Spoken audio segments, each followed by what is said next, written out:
LA 침례교회 주일 오전 예배에 함께 참석하신 모든 분들을 주님의 이름으로 환영합니다.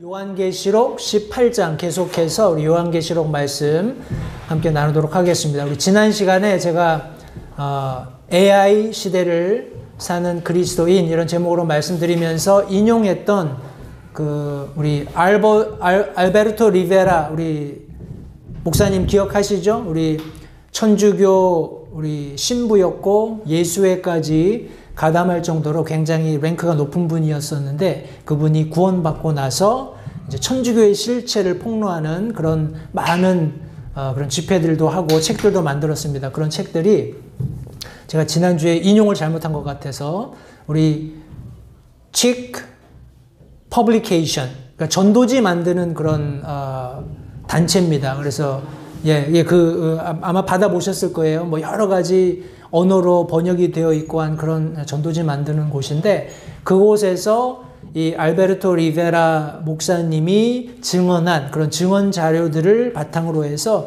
많은 그런 책들이 나와요. 소책자들이 나와 있어요. 제가 영어로 된 것들은 구입해서 가지고 있는데 혹시 관심이 있으시면 한글로 된 것들도 있으니까 구입하셔서 읽어보시고 주변에 천주교에 관해서 좀 의아해하는 그런 분들이 계시면 좀 이렇게 어떻게 얘기해야 될까요? 깊은 내용들이에요.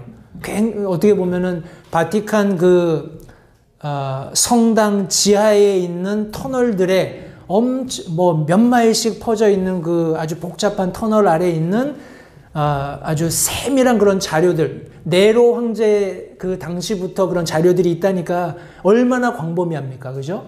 그리고 한 사람을 마녀 사냥하는 그런 과정까지 다 기록된 엄청난 그런 사료들이 있기 때문에 그런 거를 누가 알고 누가 믿겠어요. 그죠? 근데 실제적으로 그런 사료들을 보았고 그것을 자기 눈으로 다 확인했던 사람이 구원받으리라고는 아무도 상상을 못했겠죠. 근데 그런 분이 구원받아서 그런 천주교의 실체 그리고 예수 그리스도의 보혈의 그런 어떤 놀라운 공로들을 선포하는 그런 일들이 이런 귀한 그런 전도 이런 사역에 사용되고 있다는 것이 참 감사했습니다. 그래서 제가 인용되었던 그런 제 기억이 맞으면 칙 퍼블리케이션이에요. 제가 지난번에 커뮤니케이션 이렇게 인용했던 것 같은데 발음 칙 퍼블리케이션 전도지 만드는 그런 우리 형제가 이렇게 그런 자료들을 많이 가지고 우리 전도하는데 활용되는 그런 자료들을 만들고 있습니다. 참고하시면 도움이 되실 것 같고요. 우리 요한계시록 18장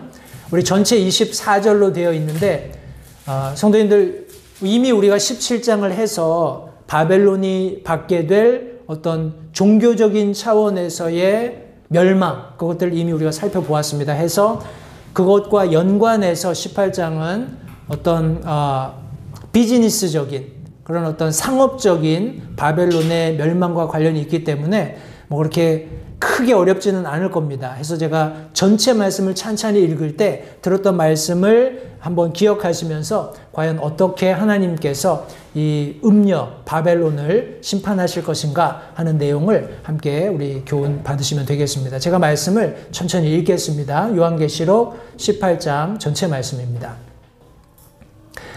이 일들 뒤에 내가 보니 큰 권능을 가진 또 다른 천사가 하늘로부터 내려오는데 그의 영광으로 인해 땅이 환해지더라. 그가 우렁찬 음성으로 힘차게 외쳐 이르되 저 큰 바벨론이 무너졌도다 무너졌도다. 그녀가 마귀들의 처소가 되고 모든 더러운 영의 요새가 되며 모든 부정하고 가증한 새들의 집이 되었도다.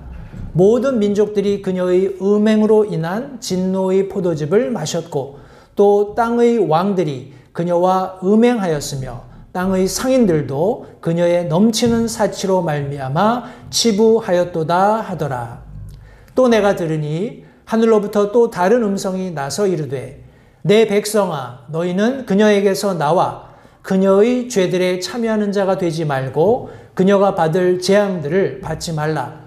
그녀의 죄들이 하늘에까지 닿았고 하나님께서 그녀의 불법들을 기억하셨느니라.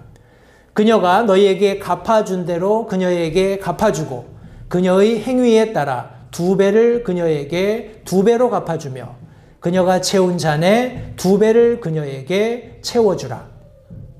그녀가 자기를 영화롭게 하고 호화로이 살았은즉 그만큼 그녀에게 고통과 슬픔을 주라. 그녀가 마음속으로 이르기를 나는 여왕으로 앉아있고 과부가 아니므로 결코 슬픔을 보지 아니하리로다 하나니, 그러므로 그녀가 받을 재앙들 곧 사망과 애곡과 기근이 한날에 임하리라. 그녀가 완전히 불에 타리니 그녀를 심판하시는 주 하나님은 강하시니라. 그녀와 음행하고 호화로이 살던 땅의 왕들이 그녀가 탈 때에 나는 연기를 보고 그녀로 인해 슬피 탄식하며 그녀를 위해 애통할 것이요, 그녀가 받는 고통을 두려워함으로 멀리 서서 이르되 가엾도다 가엾도다 저 큰 도시 바벨론이여, 저 막강한 도시여, 너에 대한 심판이 1시간 내에 이르렀도다 하리로다. 땅의 상인들도 그녀를 두고 슬피 울며 애곡하리니 이는 아무도 다시는 그들의 상품을 사지 아니하기 때문이라.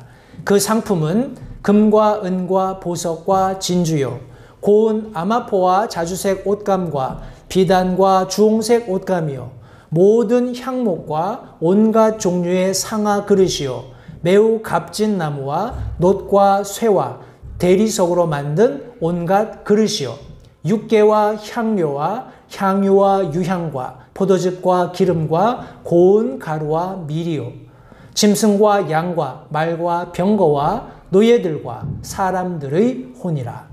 내 혼이 탐하던 열매들이 내게서 떠났으며 우아하고 좋은 모든 것들이 내게서 떠났으니 내가 다시는 그것들을 찾지 못하리로다. 이것들을 팔던 상인들 곧 그녀로 인하여 부자가 된 자들이 그녀가 받는 고통을 두려워하므로 멀리 서서 슬피 울고 통곡하며 이르되 가엾도다 가엾도다 저 큰 도시여, 그녀가 고운 아마포와 자주색 옷감과 주홍색 옷감으로 옷 입고 금과 보석과 진주로 꾸몄는데 그렇게 많던 재물이 1시간 내에 없어지게 되었도다 하고, 모든 선장과 배에 있는 온 무리와 선원과 바다에서 무역하는 자들도 다 멀리 서서 그녀가 탈 때 나는 연기를 보고 외쳐 이르되 이 큰 도시와 같은 도시가 어디 있으리요 하며 티끌을 자기 머리 위에 뿌리고 슬피 울며 통곡하고 외쳐 이르되 가엾도다 가엾도다 저 큰 도시여, 바다에서 배들을 부리는 모든 자들이 그녀의 값비싼 물품으로 인하여 치부하였는데 그녀가 1시간 내에 황폐하게 되었도다 하리라. 너 하늘아, 너희 거룩한 사도들과 대언자들아, 그녀로 인하여 기뻐하라. 하나님께서 너희를 위하여 그녀에게 원수를 갚으셨느니라. 힘센 천사 하나가 큰 맷돌 같은 돌을 들어 바다에 던지며 이르되 저 큰 도시 바벨론이 이같이 세차게 던져져서 다시는 보이지 아니하리로다.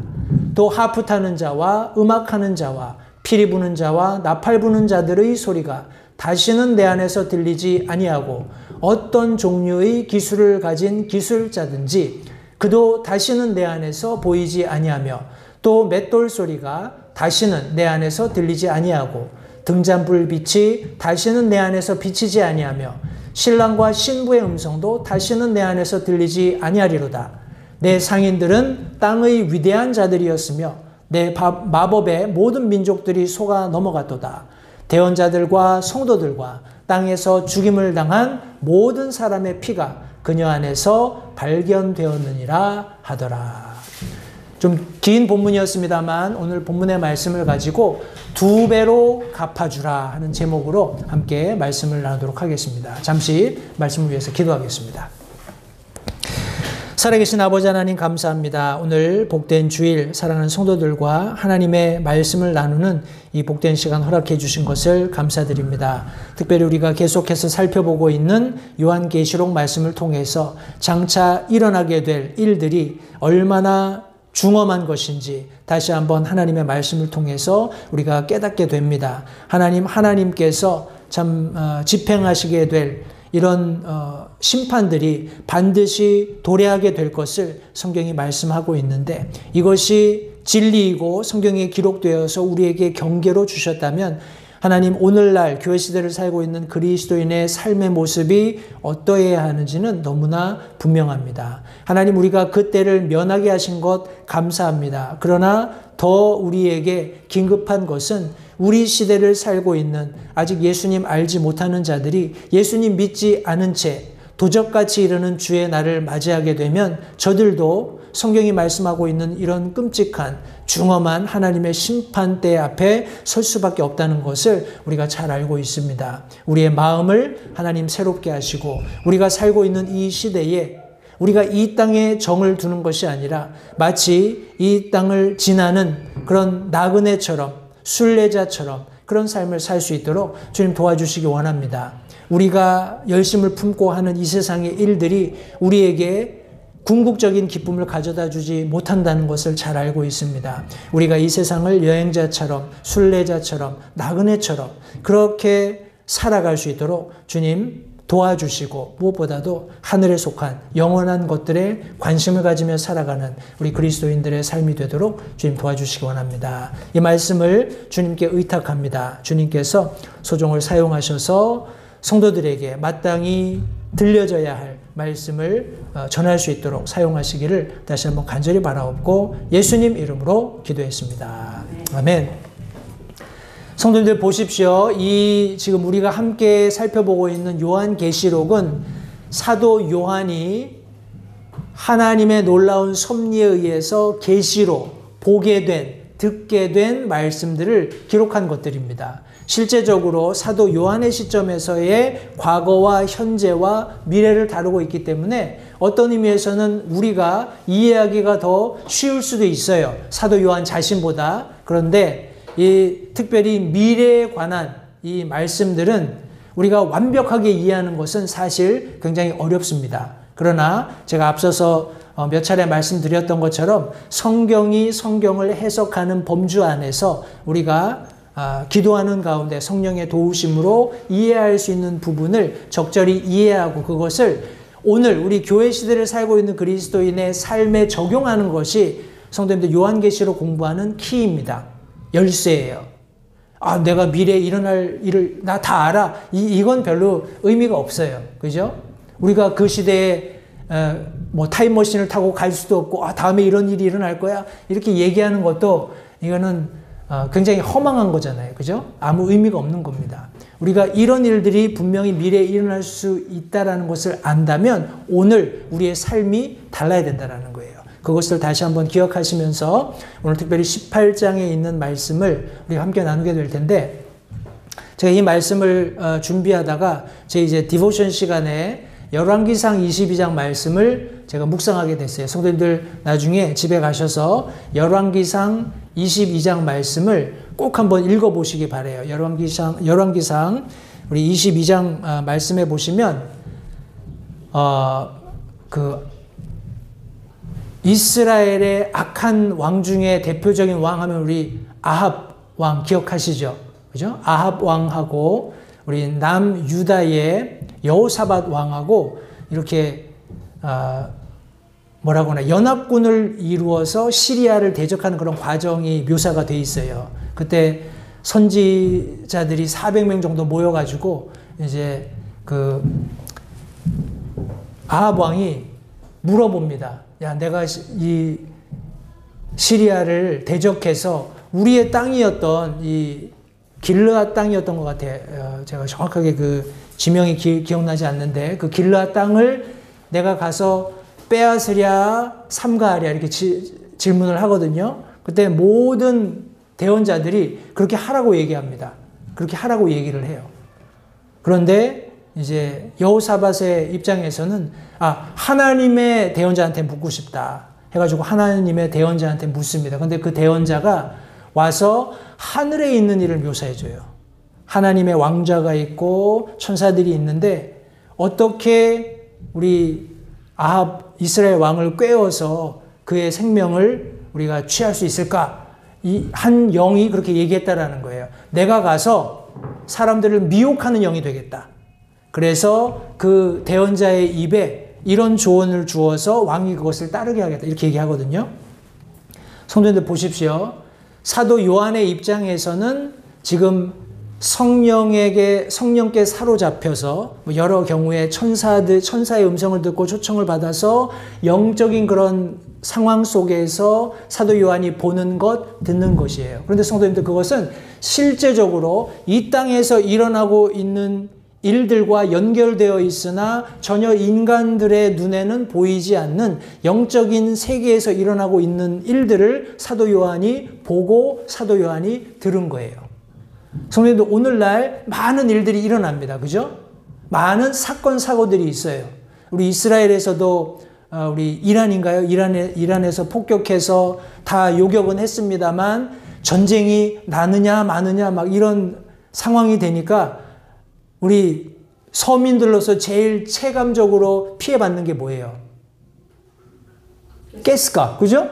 가스값이 갑자기 뭐 오르느니 뭐 어쩌니, 전쟁 안 난다 그러니까 다시 가스값이 안정이 되고. 성도님들, 이런 일들이 우리 그냥 심플한 사람의 그런 관점에서 보면 일어나면 안 되잖아요. 그 기름값하고 이스라엘 전쟁하고 무슨 상관이 이렇게 얘기할지 모르지만, 성도님들, 이 모든 세상이 움직여가는 과정 속에 하늘에서 일어나고 있는 하나님과 그분의 정사, 그분의 권능, 그분의 어떤 통치, 이런 모든 것들이 이루어지고 있는 영적인 세상이 있다라는 거예요. 우리가 모를 뿐이죠. 그런데 사람들이 이런 마지막 날에 일어날, 마지막 그 7년 환란 기간에 제한적으로 일어나는 일들에 대해서 너무 관심이 많아요. 그죠? 이게 짐승은 무슨 의미일까? 이런 괴물은 도대체 어떻게 생겼을까? 근데 현실적으로 성도님들, 지금 우리가 살고 있는 이 시대에 어떤 일들이 일어나는 것을 영적으로 우리가 아는 것이 더 중요하지 않겠어요? 그러니까 그런 원리를 성도님들, 우리가 적극적으로 우리의 삶에 적용해야 됩니다. 우리가 하나님의 말씀, 특별히 요한계시록을 다루는 그런 관점에서 우리 이 시대에 일어나고 있는 많은 영적인 그런 하나님의 통치하심, 그 원리들이 어떻게 지금 우리 시대에 나타나고 있는지를 정확히 깨닫게 되면 다시 한번 우리의 삶이 어제 같지 않다라는 거죠. 더 주님께 집중할 수 있고 하나님의 뜻을 구하는 그런 삶을 살 수 있다는 것 다시 한번 기억하시고, 우리 요한계시록 18장 전체 말씀을 가지고 다시 한번 우리 심판받는 바벨론, 그 내용을 함께 살펴보도록 하겠습니다. 첫 번째, 성도님들과 함께 나누기 원하는 것은 하늘에 있었던 선포에 대해서 우리 성경이 말씀하고 있습니다. 1절부터 8절까지 내용의 말씀인데, 하늘에 선포가 있었는데, 성도님들, 첫 번째로 천사의 선포가 있었어요. 우리 1절부터 있는 말씀을 제가 먼저 읽겠습니다. 우리 1절부터 3절 말씀해 보시면, 이 일들 뒤에 내가 보니 큰 권능을 가진 또 다른 천사가 하늘로부터 내려오는데 그의 영광으로 인해 땅이 환해지더라. 그가 우렁찬 음성으로 힘차게 외쳐 이르되, 저 큰 바벨론이 무너졌도다 무너졌도다. 그녀가 마귀들의 처소가 되고 모든 더러운 영의 요새가 되며 모든 부정하고 가증한 새들의 집이 되었도다. 모든 민족들이 그녀의 음행으로 인한 진노의 포도즙을 마셨고 또 땅의 왕들이 그녀와 음행하였으며 땅의 상인들도 그녀의 넘치는 사치로 말미암아 치부하였도다 하고 선포하는 천사의 선포가 있었습니다. 보십시오. 나중에 우리가 또 다른 면을 보겠습니다만, 여기 지금 17장이 끝난 시점에 이 일들 뒤에 우리 7 대접의 심판을 쏟아부었던 천사들 중에 하나가 우리 사도 요한을 찾아와서 바벨론에게, 우리 음녀에게 있을 심판이 무엇인지 내가 보여주겠다 하는 내용을 17장에서 우리가 살펴보았어요. 그죠? 그 모든 내용을 듣고 난 이후에, 그 일이 끝난 이후에 사도 요한이 또 다른 어떤 환상을 보게 된 겁니다. 지금 본 거를 증언하는 거예요. 그 본 것이 무엇이냐 하면, 큰 권능을 가진 또 다른 천사가 하늘로부터 내려오는데, 이 천사가 가진 영광 때문에 땅이 환하게 밝아지는 그런 모습을 지금 여기 사도 요한이 설명하고 있는 겁니다. 성도님들 보십시오. 이 천사의 영광, 그리고 이 천사가 너무나 당당하고 확실하게 선포하는 우렁찬 음성이 있었다라는 거예요. 성도님들, 어떨 때 우렁찬 음성이 나오나요? 무엇인가 확신하고 무엇인가 너무나 분명한 어떤 사실을 얘기할 때 우렁찬 목소리가 나오잖아요. 그죠? 뭔가 거짓말하고 내가 확신이 없고 그러면 우리 소위 뭐 개미 뭐 목소리 같이 모기 목소리 같이 앵앵앵앵 한다고 하잖아요. 그런데 여기 지금 사도 요한이 보았던 천사는 그렇지 않았어요. 영광의 광채로 온 땅이 환해지면서 아주 우렁찬 음성으로 이렇게 외치는 겁니다. 저 큰 바벨론이 무너졌도다, 무너졌도다. 그녀가 마귀들의 처소가 되고 모든 더러운 영의 요새가 되며 모든 부정하고 가증한 새들의 집이 되었도다. 실제예요. 팩트예요. 시작이 어땠든지 간에 성도님들 그 모든 과정 속에서 바벨론이 그렇게 됐다라는 겁니다. 성도님들 보십시오. 제가 최근에 이제 한국에 그런 범죄 이렇게 추적하는 그런 프로그램들이 굉장히 많이 생겼어요. 하나가 생겨서 어떻게 해야 되나, 이 프로가 참 재밌다 이렇게 생각을 하면 금방 막 2개, 3개, 4개 막 프로그램들이 늘더라고요. 어찌됐건 간에 그 프로그램들의 공통점은 뭐냐면 어떤 사건을 이제 예를 들어서 사람이 죽었어요. 이러면 끝날 뉴스를 그 내용에 들어가서 그 사람이 어떤 삶을 살았고 사람들과 어떤 관계를 가졌고 그런 관계 속에서 어떤 오해가 생겼고 왜 이 사람이 이런 살인을 하게 됐고 뭐 이런 구체적인 스토리들을 쫙 나열하는 거예요. 그래서 결국에는 이 사람이 어떤 처벌을 받았다 뭐 이런 건데 성도님들 보십시오. 처음에 어떤 상황에서 전혀 그런 일이 일어날 수 없는 그런 어떤 상황이 거의 대부분이에요. 이해가 되시죠? 정말 그렇게 끔찍한 어떤 사건, 사고와 연결될 필요가 없는 일들이 많다라는 거예요. 우리 머릿속에 제가 생각이 나는 게 그 스토리 너무 기니까 다시 한번 여기 지금 말씀에서처럼 바벨론이라는 어떤 도시가 세워졌을 때 성도님들 그것이 모든 면에서 여기 마귀들의 처소가 되고 더러운 영들의 요새가 되고 부정하고 가증한 새들의 집이 될 그런 이유는 없었다라는 거예요. 그런데 그것이 시작되면서 그런 악한 그런 생각들, 악한 의도들, 악한 사람들 함께 모이면서 그것이 점진적으로 급속적으로 증가했다라는 겁니다. 성도님들 이런 일들은 우리 개인에게도 생길 수 있어요. 우리 가정에도 어떤 단체에든지 성도님들 우리가 주의하지 않으면 얼마든지 이런 일들이 생길 수 있다는 거예요. 그 의도가 아무리 선하다 할지라도 그 시작이 아무리 순수하다 할지라도 성도님들 이런 작은 악이 하나가 떨어져서 싹을 틔우기 시작하면 걷잡을 수 없이 커지게 되는 거예요. 그리고 그것을 방조하면 이런 일이 일어나는 겁니다. 근데 우리 소위 말하는 우리 로마 캐톨릭 천주교의 그런 역사들을 우리가 살펴보면 이런 악들이 계속 축적되면서 뭔가 드러나려고 하면 그것을 덮고 뭔가 드러나려고 하면 그것을 덮고 하는 그런 과정 속에서 얼마든지 여기 지금 성경이 묘사하고 있는 이런 의미를 내포하는 그런 도시가 돼버렸습니다. 바벨론이 무너졌도다, 무너졌도다. 성도님들 그 마지막은 자명합니다. 그 악이 아무리 선하게 포장이 되어도 사람들이 그렇지 않다고 이야기해도 하나님께서는 그 악을 속속들이 그 내면의 깊은 모든 부분들을 다 감찰하고 계시고 하나도 남겨두지 않고 다 되갚아 주실 거라는 거예요. 무너졌도다, 무너졌도다. 3절 말씀해 보니까 모든 민족들이 그녀의 음행으로 인한 진노의 포도즙을 마셨고 또 땅의 왕들이 그녀와 음행하였으며 땅의 상인들도 그녀의 넘치는 사치로 말미암아 치부했다. 성경이 말씀하고 있습니다. 민족들이 성도님들 로마 천주교가 없는 나라가 아마 거의 없을 거예요.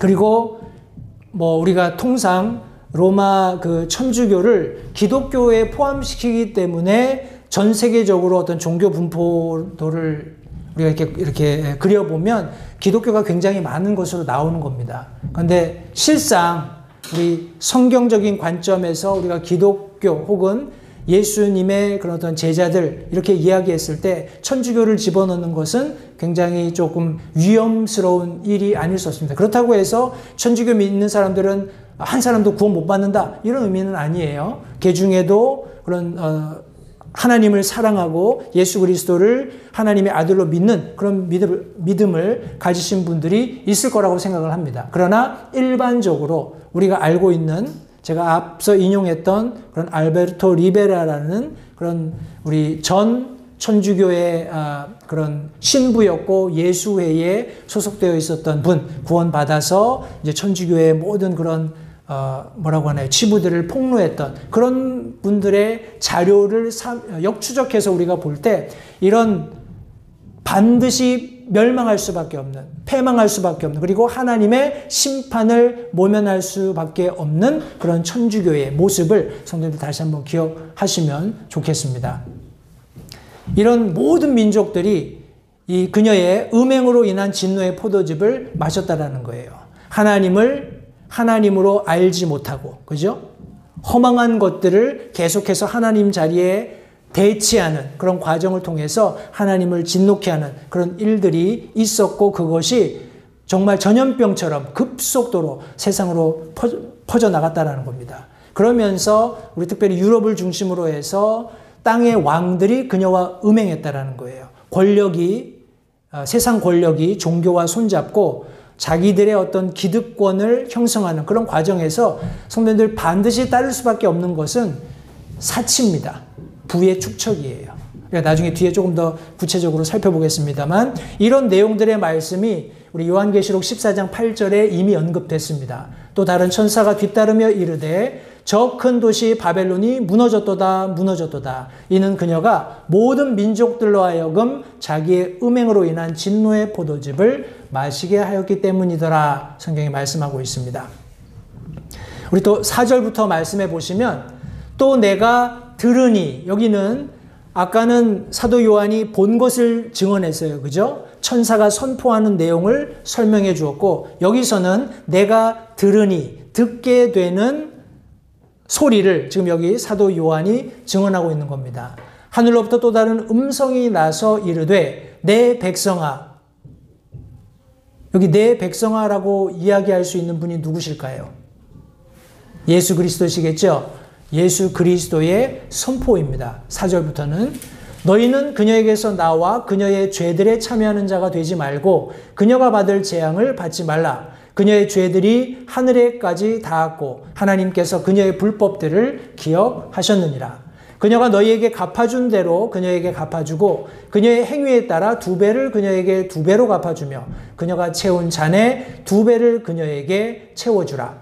그녀가 자기를 영화롭게 하고 호화로이 살았은즉 그만큼 그녀에게 고통과 슬픔을 주라. 그녀가 마음속으로 이르기를 나는 여왕으로 앉아있고 과부가 아니므로 결코 슬픔을 보지 아니하리로다 하나니 그러므로 그녀가 받을 재앙들 곧 사망과 애곡과 기근이 한날에 임하리라. 그녀가 완전히 불에 타리니 그녀를 심판하는 주 하나님은 강하시니라. 이렇게 예수님께서 직접 증언하시는 내용을 사도 요한이 듣게 되었습니다. 4절, 5절, 2절 말씀 다시 한번 내가 들으니 사도 요한이 들은 내용을 증언하고 있어요. 그리고 예수님께서 친히 내 백성들아 하고 부르시는 어떤 대상들이 7년 환란 기간에 있다라는 겁니다. 성도님들 7년 환란 기간에도 구원받는 성도들이 있어요. 7년 환란기에 교회가 있다는 말씀이에요. 그런데 이 교회는 우리 지금 교회 시대를 살고 있는 교회와는 다릅니다. 제가 여러 차례 설명드리지만 우리는 하나님의 은혜로 구원받아요. 예수 그리스도의 보혈로 또 그분께서 베풀어 주신 많은 복들을 누리면서 참 복음 안에서 많은 복들을 누립니다. 그죠? 그런데 이 7년 환란기의 성도들은 예수님 믿고 예수님을 믿는 믿음으로 구원받는 것은 같아요. 그런데 그 믿음을 위해서 치러야 하는 대가가 우리 지금 교회 시대를 사는 성도들과는 상상할 수 없을 정도로 차이가 납니다. 그들은 실제적으로 자기 목숨을 담보로 믿음을 갖는 거예요. 모든 시스템으로부터 제외되는 겁니다. 그러니까 마치 들짐승처럼 그렇게 살기로 작정하지 않는 이상 예수님 믿는 그 구원받는 역사 자체가 어렵게 일어날 수 있다는 것 다시 한번 성도님들 기억하시기 바랍니다. 그런데 여기 예수님께서 내 백성이라고 부르시는 7년 환난기 안에 있는 구원받은 성도들에게 너희는 그녀에게 나와 그녀의 죄들에 참여하는 자가 되지 말고 그녀가 받을 재앙들을 받지 말라라고 말씀합니다. 그러면서 그녀의 죄들이 하늘에까지 닿았고 하나님께서 그녀의 불법들을 기억하셨다라고 분명히 말씀하셨어요. 우리 예레미야서 51장 6절부터 9절 말씀해 보시면 이런 내용들의 말씀이 이미 예언되어 있습니다. 바벨론의 한가운데에서 나와 도망하고 각 사람이 자기 혼을 건질지어다. 이때는 주가 원수 갚는 때니 그녀의 불법 가운데서 끊어지지 말라. 그가 그녀에게 보응하리로다. 바벨론은 주의 손에 있는 금잔 곧 온 땅을 취하게 한 금잔이었도다. 민족들이 그녀의 포도주를 마셨으므로 미쳤도다. 바벨론이 갑자기 넘어져 멸망하였으니 그녀를 위하여 울부짖으라. 그녀의 고통으로 인하여 향유를 쓰라. 혹시 그녀가 나을 수도 있으리라. 정말 나을 수 있다라는 말이 아니에요. 그냥 위로하는 그런 어떤 표현을 쓰고 있지만 시적인 표현입니다. 나중에 제가 조금 더 설명드릴 텐데 9절 말씀에 우리가 바벨론을 치료하고자 하였으되 그녀가 치료되지 아니하였은즉 그녀를 버리고 우리 각 사람이 자기 본향으로 돌아가자. 그녀에 대한 심판이 하늘에까지 이르고 창공에까지 올라갔도다. 하늘에 이르고 창공에 올라가는, 다시 말해서 하나님의 눈앞에 감추인 것 없이 모두 드러나게 되었다라는 것을 여기 예레미야 선지자도 이미 말씀을 통해서 예언한 바 있습니다. 성도님들, 우리 고린도전서 11장 31절 32절 2절 말씀해 보시면 우리 지금 앞서 살펴보았던 바벨론의 어떤 패망, 그죠? 멸망, 예언되어 있는 그런 심판이 집행된 그런 과정, 그런 모든 것을 볼 때 우리 교회 시대 성도들은 얼마나 복을 받고 있는가 하는 내용이 여기 고린도전서 11장에 기록되어 있습니다. 32절 말씀해 보시면 만일 우리가 우리 자신을 판단하려 하면 판단을 받지 아니하려니와 우리가 판단을 받으면 우리가 주께 징계를 받았나니 이것은 우리가 세상과 함께 정죄를 받지 아니하게 하려 함이다 라고 말씀하고 있습니다. 성도님들, 우리가 우리 스스로의 삶을 그리스도인으로서 말씀에 비추어서 되돌아볼 수 있는 것, 말씀을 가지고 판단해 볼 수 있는 것은 성도님들 은혜 중에 은혜입니다. 우리가 뭔가 잘못했을 때 하나님께서 징계하시잖아요. 히브리서 말씀처럼 징계받지 않는 자식이 무슨 자식이냐? 말씀하신 것처럼 우리가 잘못 행하기 때문에 하나님께서 말씀에 위배된 삶을 사는 그리스도인들을 책망하시는 것, 어떤 상황 가운데에서 어려움 겪게 하시는 것은 복이에요. 그렇다고 해서 어떤 어려움을 당하는 성도들한테 저 뭔가 잘못했나 봐. 하나님이 심판하시는 거야. 이렇게 얘기하시면 안 돼요. 그런 상황과 형편, 하나님의 관점에서 다루시는 방법은 얼마든지 다를 수 있습니다. 욥과 같이 시련을 통해서 그의 믿음을 프루브하시는, 시험하시고 검증하시는 과정이 될 수도 있고, 또 우리가 지금 함께 보고 있는 고린도전서 말씀처럼 하나님께서 말씀을 통해서 잘못된 그리스도인의 삶을 판단하실 수 있도록 도와주시고 때때로 징계하시는 이런 과정들을 통해서 성도님들, 우리가 하나님께서 예비하신 이런 심판에 도달하지 않도록 돌이킬 수 있는 은혜를 주시는 것, 이것이 얼마나 큰 은혜인지 다시 한번 성도님들 하나님 앞에 감사하시는 시간이 되셨으면 좋겠습니다. 우리 6절 말씀해 보시면 그녀가 너희에게 갚아준 대로 그녀에게 갚아주고 그녀의 행위에 따라 2배를 그녀에게 2배로 갚아주며 그녀가 채운 잔에 2배를 그녀에게 채워주라, 이렇게 성경이 말씀하고 있습니다. 이것은 제가 여기서 이제 오늘 말씀의 주제를 발췌했거든요. 2배로 갚아주라라는 그런 제목을. 그런데 굉장히 어찌 보면 시적인 표현입니다. 그죠? 그러니까 배로 되갚아주는, 그녀가 믿는 그리스도인들의 피를 흘리고 대언자들을 핍박하고 했던 모든 것들을 하나님께서 전혀 잊지 않으시고 그것을 갚아주시는데 모든 것이 어떻게 해요? 더블이에요.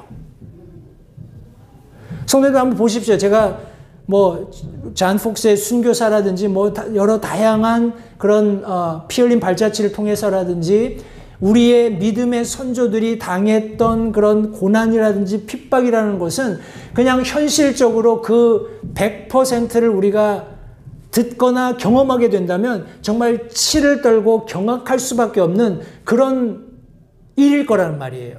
그런데 이것이 2배가 되어서 되갚아진다는 겁니다. 사람이 할 수 없는, 그죠? 사람이 할 수 없는 그런 최악 중에 최악을 하나님께서 2배로 되갚아 주시겠다고 여기 말씀하고 계신 거예요. 우리 오바댜서 1장 15절 말씀해 보시면 주의 날이 모든 이교도들 위에 가까이 이르렀도다. 내가 행한 대로 내게 이루어지리니 너에 대한 보응이 내 머리로 돌아가리라. 하나님께서 약속하신 거예요. 반드시 그런 일이 일어날 겁니다. 이것은 하나님께서 절대 잊지 않으시는 회개장부에 낱낱이 기록된 것들이고 이것에 더해서 하나님의 권능으로 배로 갚아주신다는 것 성도님들 기억하시고 시편 137편 8절 9절 2절 말씀해 보시면 오 멸망받을 바벨론에 따라 내가 우리에게 베푼 대로 내게 갚는 자가 행복하리로다. 9절 말씀이 굉장히 끔찍한데 들어보십시오. 내 어린 것들을 돌에 들어다가 돌에 메어치는 자가 행복하리로다. 그냥 생각만 해도 끔찍하지요. 그런데 실제적으로 하나님께서 그 일을 이루시겠다고 약속하신 거예요. 예, 하나님이 사랑의 하나님이신가요? 하나님이 은혜의 하나님이신가요? 하나님이 공의의 하나님이신가요? 예, 맞아요. 다 맞습니다. 우리가 얼마나 그 놀라우신 하나님의 선하심, 그분의 사랑을 만끽하며 살고 있습니까? 그런데 성경은 분명히 말씀하고 있어요. 마지막 때가 올 것이다. 하나님께서 자신이 말씀하신 모든 말씀으로 이 세상을 심판할 날이 올 것이다 라고 말씀하셨어요. 그런데 하나님께서 그렇게 자신의 심판을 집행하실 때 사람들이 하나님을 향해서 손가락질하는 거예요. 하나님 사랑의 하나님이라면서요. 하나님 공의의 하나님이라면서요. 하나님 은혜의 하나님이라면서요. 하나님 구원의 하나님이라면서요. 예, 맞아요. 그런데 하나님께서 그 마지막이 있을 것을 말씀하셨어요. 그래서 왕국의 복음을 선포하신 거예요. 회개하라고 말씀하신 거예요. 내게 다시 돌이키라고 하나님께서 초청하신 거예요. 그런데 사람들이 거절했죠. 언제까지 이렇게 하나님께서 기망되시기를 사람들은 기대할까요? 자신들이 희희낙낙하면서 호의호식하면서 안전하다고 생각하는 그런 지경이 이를 때까지. 그때 성경은 분명히 밤에 도둑처럼 예수님께서 다시 오셔서 그들의 모든 죄과를 갚아주시겠다라고 말씀하고 계신 겁니다. 성도님들, 이런 날이 다가오고 있음을 기억하시기 바랍니다. 7절 말씀 계속해서 보시면 그녀가 자기를 영화롭게 하고 호화로이 살았은즉 그만큼 그녀에게 고통과 슬픔을 주라. 그녀가 마음속으로 이르기를 나는 여왕으로 앉아있고 과부가 아니므로 결코 슬픔을 보지 아니하리로다 하나니 그러므로 그녀가 받을 재앙들 곧 사망과 애곡과 기근이 한날에 임하리라 성경이 말씀하고 있습니다. 참 제가 이렇게 인터넷 조사를 하다가 천주교가 얼마나 재정적으로 든든할까 하는 그런 궁금증이 들었어요. 우리 교회들은 다 이렇게 뭐라고 하나요? 못 가지고 세상에서 그렇게 많이 누리지 못하는 분들이 하나님 믿는 믿음을 가지고 함께 모여서 믿음 생활하면서 십시일반 그죠? 즐거운 마음으로 하나님의 사역을 위해서 드리는 그런 과정을 통해서 교회 재정이 이렇게 생겨나서 그것을 가지고 교회 유지하고 또 세계 선교하고 우리 어려운 분들 돕고 하는 그런 사역들을 여러 모양으로 하고 있습니다. 그러니까 어찌 보면 오늘날 이 현 시대를 살고 있는 독립 침례 교회는 부자가 되기가 굉장히 어려워요. 그죠? 계속 성도들이 헌금한 헌물을 가지고 계속 복음의 그런 진가를 알기 때문에 이것을 확장하는 사역이 계속 드려진단 말이에요. 재분배가 되고 활용이 된다라는 말이에요. 그런데 천주교는 조금 다릅니다. 천주교는 제가 뭐 구체적인 내막을 다 알고 있기 때문에 낱낱이 설명드릴 수는 없지만 그 세계적인 부의 규모가 우리의 상상을 초월합니다. 제가 얼핏 본 기사에 의하면 그것이 2021년도였던 것 같아요. 18년도였는지 21년도였는지 정확히 기억이 안 나는데 거의 한 뭐 10조 정도. 그냥 표면에 보이는 것만. 그러니까 뭐라고 하나요? 수면 아래에 있는 것들은 더 많겠죠. 그죠? 그런 이제 여러 가지 부를 축적하는 과정이라든지 그 부가 분배되는 과정이라든지 이런 것들을 보면 성도님들 이 천주교가 얼마나 호화롭게 그렇게 지금 자리 잡고 있는지를 아마 아실 거예요. 그런데 그만큼 그렇게 호화롭게 자신의 정점을 찍고 있는 그 음녀에게 고통과 슬픔을 주라는 겁니다. 근데 이 고통과 슬픔이 점진적으로 일어나는 것이 아니라 마지막 우리 구절에 보니까 한날에 갑작스럽게 임한다라는 거예요. 그런데 여전히 이 음녀는 마음속으로 어떻게 생각하고 있냐면 나는 여왕으로 앉아있다. 그리고 나는 과부가 아니다. 이렇게 생각하고 있는 거예요. 과부가 뭡니까? 남편이 있었는데 남편을 잃고 혼자 사는 거잖아요. 그죠? 제가 한번 여쭤볼게요. 성도님들, 우리는 교회입니다. 신약 교회예요. 교회는 신부라고 얘기하잖아요. 그죠? 우리의 신부는 누굽니까? 우리의 신랑은 누굽니까?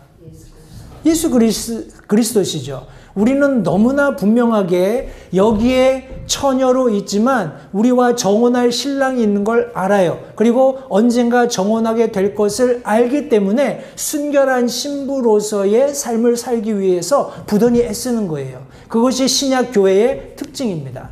그런데 지금 이 세계에 제가 앞서 설명드린 것처럼 가장 큰 거대한 규모로 자리 잡고 있는 소위 교회, 천주교회는 신랑이 없어요.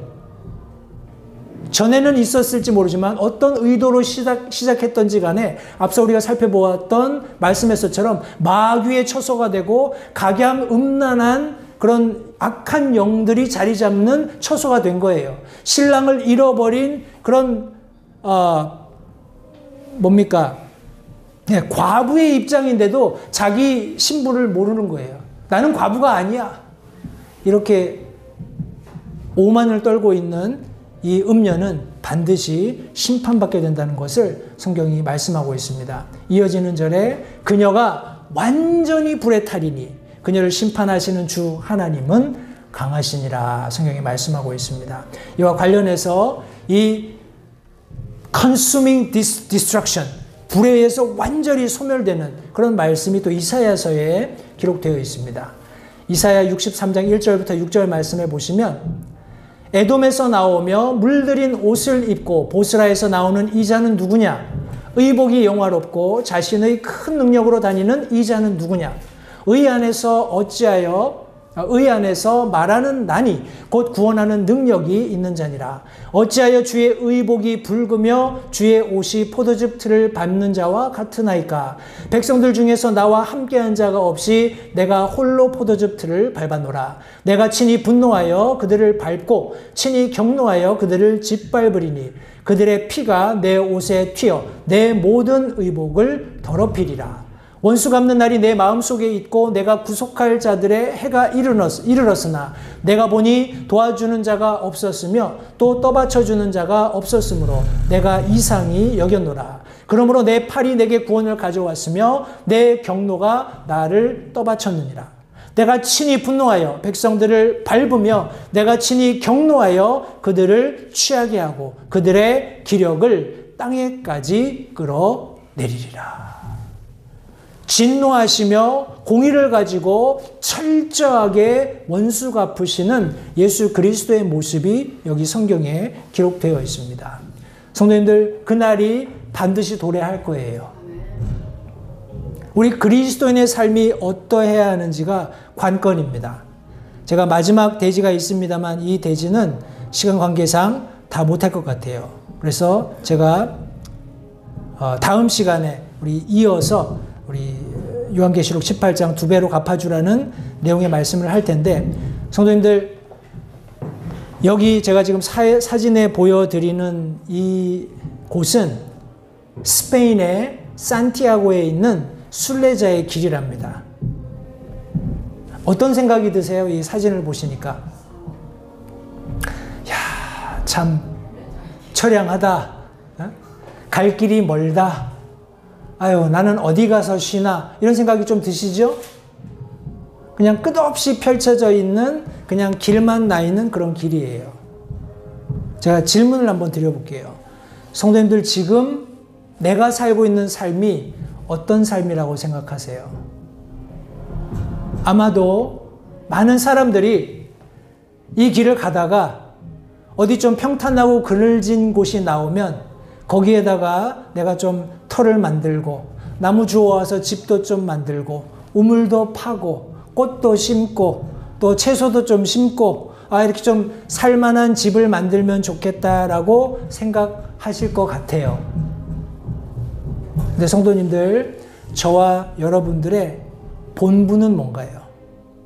성경은 우리가 나그네다, 순례자다, 이방인이다 이렇게 얘기하고 있어요. 정말 내 삶이 그런 삶인가요? 내가 나그네 같은 삶을 살고 있나요? 내가 정말 이방인, 타향살이하는 사람같이 살고 있나요?